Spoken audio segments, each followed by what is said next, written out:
I paced back and forth across the bronze-colored tiles of the old observatory. Before me, through the opening in the great metallic dome, lay the city. I stopped for a moment, contemplating as I stared out across that beautiful, glimmering skyline. How many times have he and I clashed across those towering skyscrapers? How many times have we flung our might at one another, trying to knock one another from the sky? How many times? I turned my back on that city. I strode impatiently towards a bank of large monitors. I didn't care about leaving the observatory doors open. He knew where I made my lair, but just as I never invaded his home, he never did mine. On the screens, that fat, brutish pig of a mayor stood in behind his gilded podium before City Hall. Behind him, the headlines read, "Superhero Hunted." I still couldn't believe it. How many times has this city been saved by him? How many times has he kept them from being obliterated, not just from me, but other villains? With a wave of a hand, all the monitors turned to black. I knew him too well. He wouldn't raise a finger to defend himself. He would let the authorities take him because he believed in the system. He believed in the people, and if the people thought him a threat, well, wouldn't be long before he would end up in a cell like some sort of common lowlife. I heard footsteps behind me. "What do you want?" he said, his voice strong and commanding. However, I could sense a touch of defeat in it. The city that he loved had turned against him. "You've never been here, have you?" I asked, turning to face him. He was a tall, radiant man. At this range, I had no doubt he'd be able to snap my neck before I could react. "All this time and you've never even seen the inside of my lair." "Tell me what you want. I didn't come here to waste time." "How does it feel, my friend, knowing that the people who you try so hard to protect have labeled you a criminal?" He paused. "We're not friends, Archon."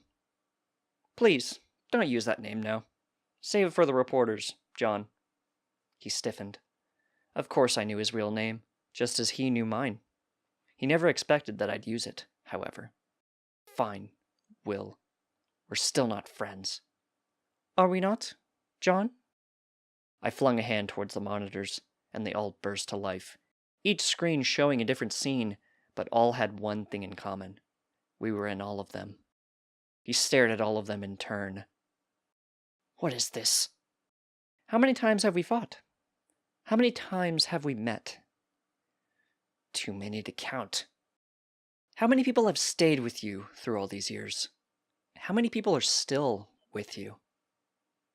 I knew the answer. None. Sooner or later, they had all abandoned him. His reporter girlfriend? Gone.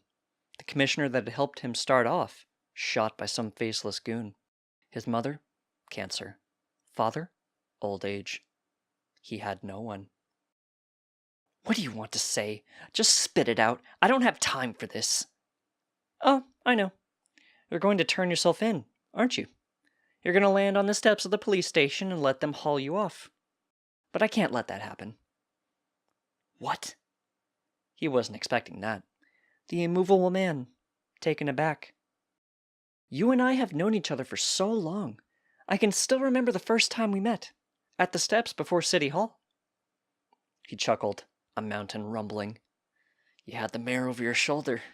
You wanted 20 million. And you beat the hell out of me and threw me in a cell. And thus began our battle. For so long, we attacked one another, John. Through thick and thin, the only constant was our battle. And after all this time, I've come to learn much about you." I waved my hands at the screen again.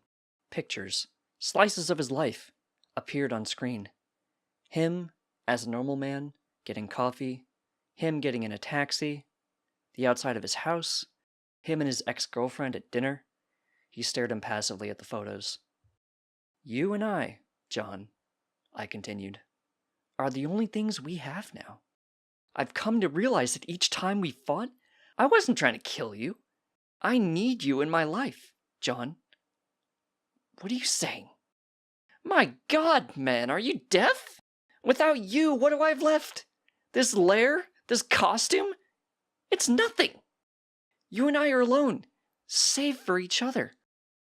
Without me, you cannot be a hero, for you have no evil to battle against.